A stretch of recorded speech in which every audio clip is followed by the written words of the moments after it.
Torna a riunirsi il Consiglio Comunale di Favara. L'argomento principale inserito all'ordine del giorno dalla Presidente Miriam Mignemi è la determinazione delle tariffe Tari, la tassa sui rifiuti per l'anno 2023.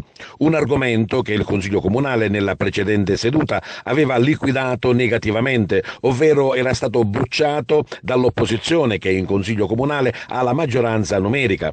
Non sono servite a niente le argomentazioni proposte dal sindaco Antonio Palumbo e dalla sua amministrazione, ma anche quelle tecniche esplicitate dalla dirigente Giuseppina Chianetta e quelle burocratiche avanzate dalla segretaria che ha detto che questo argomento è obbligatorio, è una parte integrante di quella che è l'amministrazione finanziaria del comune. Ma i consiglieri di opposizione fermamente hanno detto no, bocciando il punto.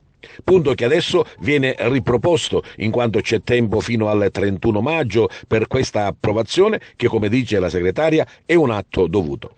Sull'argomento sentiamo la valutazione del consigliere di maggioranza Pasquale Cucchiara.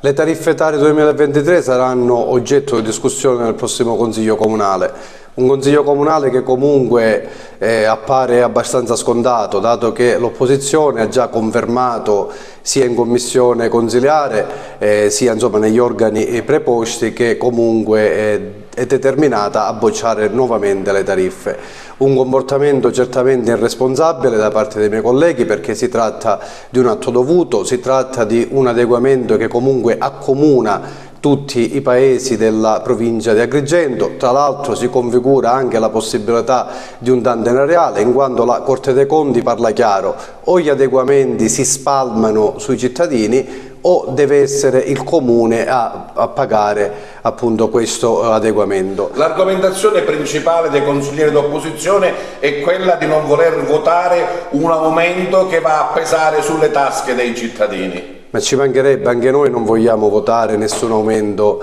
per i cittadini, però purtroppo bisogna fare i conti con la realtà e infatti nessun consigliere comunale ad oggi è riuscito a spiegarmi, sia in consiglio comunale sia in commissione, di quale aumento si tratta. L'amministrazione non ha provveduto ad esempio ad inserire nuove unità, ad inserire nuovi servizi. Quindi non è un aumento, ma è semplicemente un adeguamento dato dai costi maggiori della discarica, dato dalla benzina che sale, dato dall'elettricità che appunto tocca cime veramente insopportabili. Se, come dicevi tu, l'opposizione è ancora motivata a dire il proprio no, che cosa succederà? Succederà che la dirigente proporrà queste tariffe fino all'ultimo giorno utile.